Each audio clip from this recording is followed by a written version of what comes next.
구약에 나타나는 이슬은 대부분이 긍정적입니다. 또 좋은 뜻을 갖고 있고 또 좋은 의미로 대부분 사용을 하고 있습니다. 우리 성도님들께서 말씀을 읽어가시다가 이슬이라고 하는 단어가 나오면 하나님의 은혜, 하나님의 축복, 좋은 것들을 말씀하신다라고 이해하시면 되겠습니다. 특별히 생명과 관계돼서 생명과 또 생명이 살아나는 역사들에 대해서 주로 이슬이다 그렇게 말씀을 하고 있습니다. 창세기 27장 8절에 보면 하나님은 하늘의 이슬과 땅의 기름짐이며 그렇게 말씀을 합니다. 그 하나님을 가리켜서 이슬이다 그렇게 말씀을 하고 있는데요, 이 말씀은 이삭이 아들 야곱에게 축복하면서 기도한 축복의 기도의 내용입니다. 그래서 하나님께서는 하늘의 이슬이다 그렇게 말씀을 하면서 아들 야곱에게 이런 축복을 주시기를 기도하고 있습니다. 신명기 32장 2절에서는 나의 교훈은 내리는 비요, 나의 말은 맺히는 이슬이요, 연한 돌 위에 가는 비요, 채소 위에 단비로다 그렇게 말씀합니다. 즉 하나님의 말씀은 가문 땅에 내리는 단비요, 풀 끝에 이슬 맺히는 이슬과 같다 그렇게 말씀을 하고 있습니다. 오늘 본문에서도 하반절에 그런 말씀을 하죠. 주의 이슬은 빛난 이슬이요, 땅이 죽은 자들을 내놓는다 그렇게 말씀합니다. 그러니까 이슬이 땅에 내리면 메말랐던 땅이, 초목이 다 살아난다 그런 의미를 말씀해 주고 있는 거죠. 죽었던 생명이 다시 부활한다라고 하는 것입니다. 오늘 본문에서 주의 이슬은 빛난 이슬이다 그렇게 말씀하고 있죠. 그러면 우리나라에서는요, 이슬의 소중함을 잘 알지 못합니다. 수시로 비가 오고 사철을 따라서 하나님께서 허락하시는 비가 있기 때문입니다.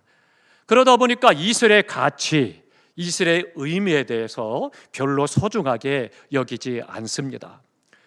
많은 시인들이 간혹 이슬을 예찬하기도 하지만 우리의 삶에서 이슬이 그만큼 중요하다라고 하는 것을 별로 느끼지 못하죠. 그러나 성경 기록되어 있는 팔레스타인 지방은 그렇지 않습니다. 그들은 1년에 비가 2번밖에 오지 않습니다.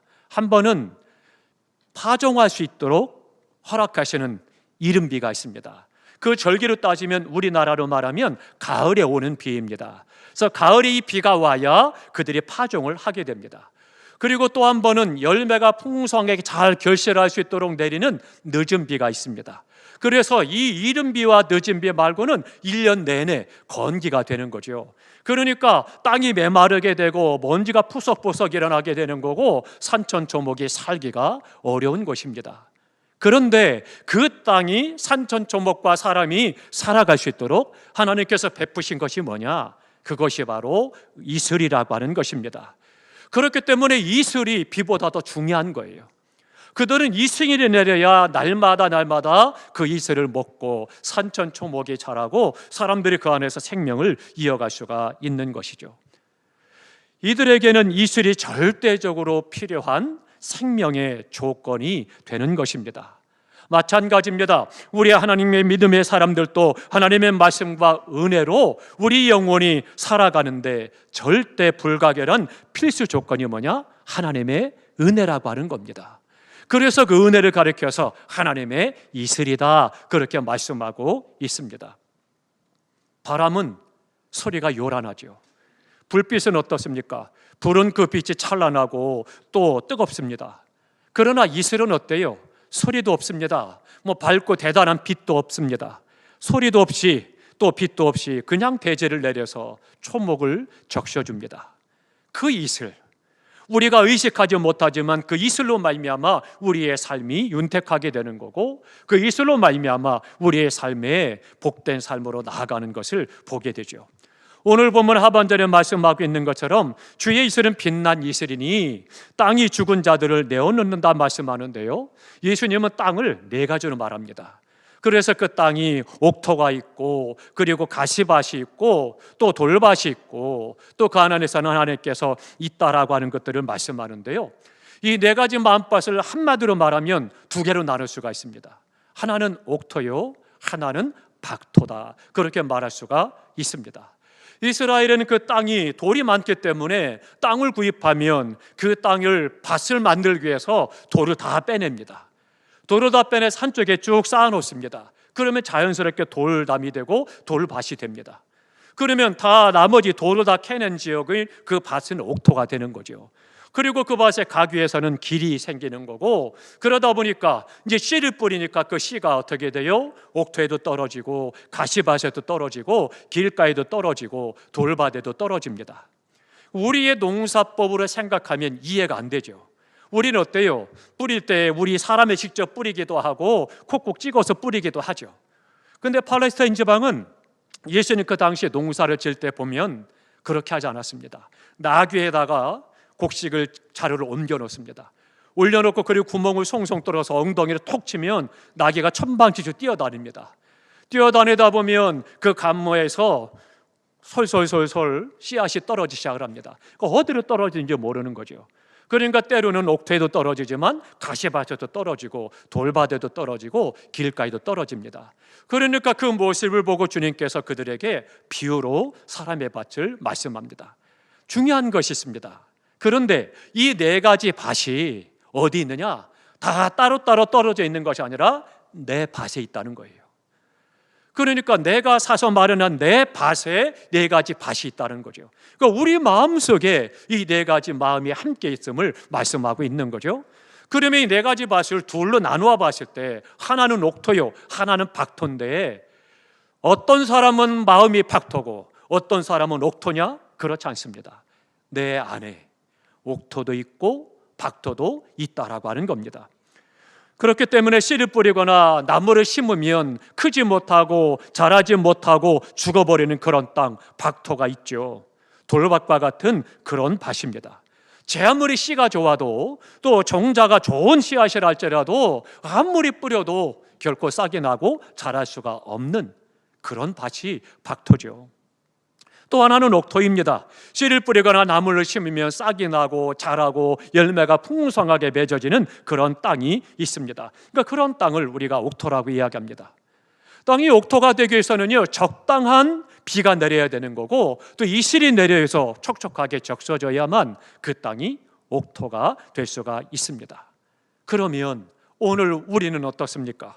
씨를 뿌리거나 나무를 심으면 그때마다 죽어버리는 박토가 있는지, 아무리 말씀을 듣고 또 말씀을 배우고 또 기도하고 믿음으로 산다고 하면서도 그러면서 더 박토가 돼서 그래서 믿음이 성장하지 못하고 신앙이 성숙하지 못하고 주님을 닮아가지 못하고 세상 사람과 똑같고 종교 생활하는 그런 믿음의 삶은 아닌지요. 어떤 성령의 역사도 말씀의 능력도 기도의 은혜도 경험되지 못하는 단지 성전 뜰만 밟고 다니는 그러한 믿음의 생활은 아니었는가 하는 것입니다. 심령이 메마르고 거칠은 돌밭과 같은 박토인 거죠.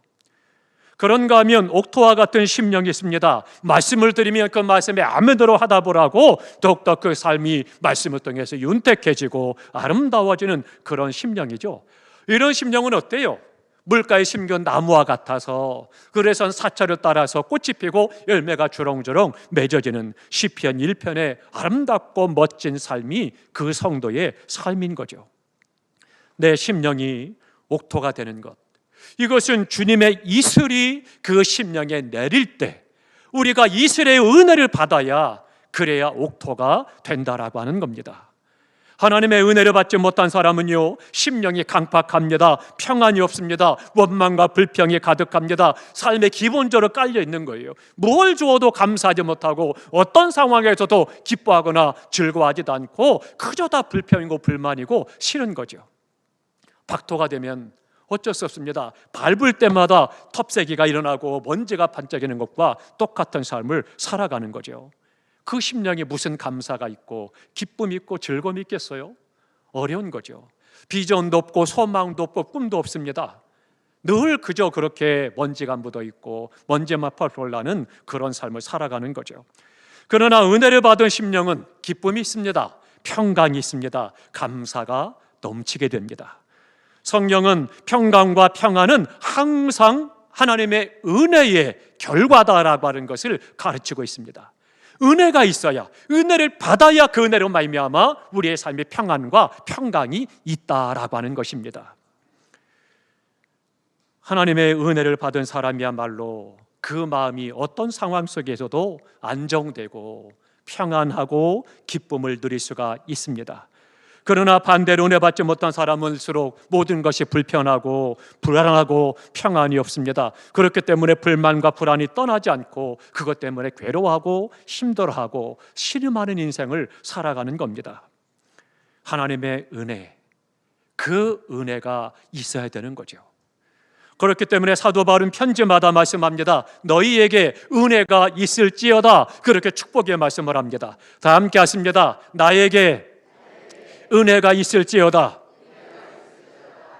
바울은 편지를 보낼 때마다 성도들 향해서 너희에게 은혜가 있을지어다, 그걸 그렇게 축복의 말씀을 하고 있습니다.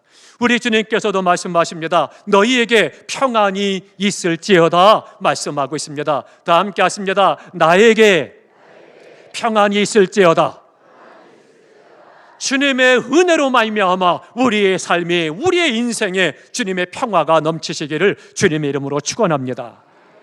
원래 이 은혜라고 하는 단어는 이런 뜻을 갖고 있습니다. 유쾌하다, 행복하다, 보람이 있다 뿐만 아니라 선물, 호의를 베풀다, 그런 뜻을 갖고 있습니다.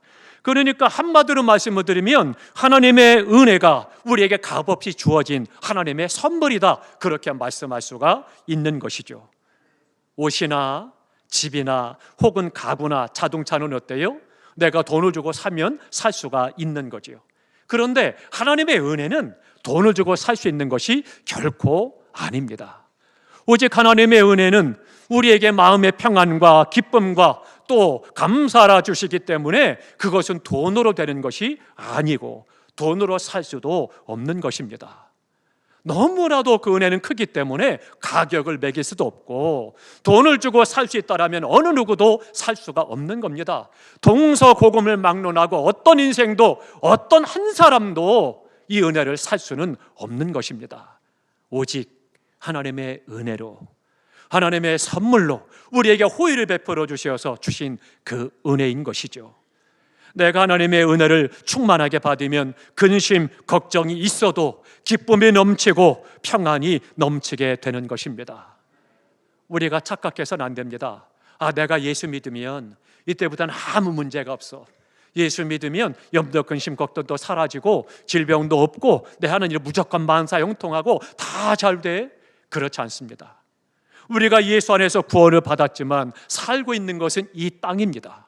이 땅은 어때요? 어둠의 영과 악한 영과 불의가 판을 치는 세상이고 지배하는 세상이에요. 그렇기 때문에 죄악이 관영한 곳입니다. 이곳에 살기 때문에 내가 믿음으로 산다는 것은 세상과 부딪힐 수밖에 없는 거예요. 그러니 세상에서 환난을 당하고 시험을 당하고 어려움을 만나고 질병의 고통 또한 있다라고 하는 것입니다. 그러나 우리는 예수를 믿는 은혜인 자입니다. 그 은혜가 뭐냐? 이 땅에서 환난도 만나고 시험도 당하고 고난도 당하고 어려움도 질병도 있지만 거기에 삼킴받지 않고 참고 견딜 수 있고 이길 수 있고 강건케 되는 하나님의 은혜가 있다라고 하는 거죠. 그것이 감사한 것입니다. 그렇기 때문에 하나님의 은혜가 충만하면 감사할 조건이 없어도 감사가 넘치게 되는 것입니다. 찬송할 이유가 없음에도 불구하고 찬송이 절로 나오게 되는 것입니다. 내가 기뻐하는 것, 감사하는 것, 찬송하는 것, 이유가 달라지는 것입니다. 내가 하나님의 은혜를 받기 전엔, 하나님의 은혜를 알기 전에는 세상 것 때문에 좋아하고 즐거워했지만 그것은 잠깐이요, 이제는 완전히 바뀌어져서 하나님의 은혜로 말미암아 감사하고 찬송하고 기뻐하고 즐거워한다는 거죠. 그렇기 때문에 삶의 차원이 달라지는 것이고 삶의 퀄리티가 달라지는 것이죠. 사랑하는 성도 여러분, 하나님의 은혜로 살아가시기를 축복합니다. 지금 우리가 나라를 위해서 많이 기도하고 있습니다. 더 많이 기도해 주셔야 됩니다. 정말로 극과 극으로 치닫고 있고 금요 성령 집회 시간으로 말씀드린 것처럼 주님 오시는 그날이 가까우면 저처의 희생과 전쟁이 있고 그리고는 갈등이 첨예해야 된다라고 말씀합니다. 그러니까 우리나라 또한 어때요? 일제차에서 독립운동을 하게 하고 해방을 받아서 우리가 하나님의 은혜 가운데 민족을 주권을 회복하고 또 전쟁의 폐허 속에서 이만큼 하나님의 축복을 받아서 잘 사는 나라가 됐어요. 그러나 어떻습니까? 그 하나님의 은혜를 다 잊어버리고 세상을 쫓아서 세상의 가치, 세상의 윤리, 인권이라는 이름을 가지고 하나님의 창조의 질서를 깨트리는 법을 만들려고 하고 악한 일을 도모하게 만드는 그런 일들을 세우고 점점 더 하나님을 증거하는 일을 못하게 막아버리고 그러면서 온 나라가 결국은 극과 극으로 갈라지고 세상이 지금 어두워진 거죠. 정치인들도 국민들도 극과 극으로 완전히 나누어서 갈등하고 다투고 하나님의 은혜가 있어야 그래야 이 문제가 해결되어지는 것이고 이 문제가 해결되는 은혜가 있어야 우리나라가 더욱더 하나님의 축복을 받아서 전 세계에 나눠주고 베풀어주고 잘되고 복된 나라가 될 수가 있는 거죠. 사랑하는 성도 여러분, 하나님의 은혜가 있어야 되는 것입니다. 독일의 신학자 보네포 목사는 이런 말을 합니다. 우리의 적은 값싼 은혜이다. 우리가 생명을 걸고 추구할 것이 있다면 그것은 값비싼 은혜이다. 하나님의 은혜는 값을 매길 수 없는 가장 귀하고 가장 값비싼 은혜입니다. 그럼에도 불구하고 값싼 은혜처럼 여기지 말라는 겁니다. 예수 그리스도는 우리에게 은혜를 베푸시기 위해서 자신을 비싼 대가를 친히 지불해 주신 것입니다. 우리가 성찬 예식을 통해서 오늘 주님의 살과 피를 먹고 마시며 기념했던 것처럼 우리를 구원해 주시고 영생을 주시고 기쁨을 주시고 평안과 감사의 마음을 주시기 위해서 친히 십자가에 달리셔서 그 생명을 우리에게 주신 것입니다. 바로 그 예수님이 내 마음속에 모실 때 내가 은혜 받은 사람으로 살아갈 수가 있는 것입니다. 이 은혜를 사모하면서 주님과 함께 동행하는 시간이 이 사순절 기간입니다. 이번 주 수요일 제의 수요일을 시작을 해서 40일 동안 우리가 주님의 십자가를 향해서 나아가는 귀한 시간입니다. 사랑하는 성도 여러분, 이 기간 동안 주님의 십자가를 바라보며 믿음 안에서의 은혜를 구하시기 바랍니다.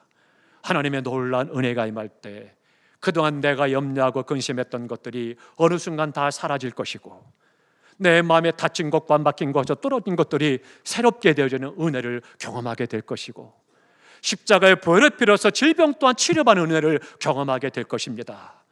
한번 생각하고 한번 기도하고 마는 것이 아니라 이 40일 동안 집중해서 주님의 십자가를 향해서 나아가고 경건 생활의 힘쓰임을 통해서 이 은혜로 말미암아 새로워지고 회복되어지고 열려지고 강건케 되는 은혜가 있기를 주님의 이름으로 축원합니다. 우리에게 믿음만 있으면 고통이나 아픔이나 그 고통 등이 극복할 수 있고 새로운 역사와 삶을 창조해 나갈 수가 있는 것입니다. 오늘 말씀합니다. 주의 이슬은 빛난 이슬이니 땅이 죽은 자들을 내어놓는다 말씀합니다. 우리에게는 주님의 이슬과 같은 은혜와 담배와 같은 은혜가 어느 때보다 필요한 지금입니다. 주의 은혜를 받아서 우리 모두가 다 우리 심령과 가정과 우리 민족이 다시금 살아나고 회복되어지고 풍성케 되는 축복이 있기를 주님의 이름으로 축원합니다. 기도하겠습니다.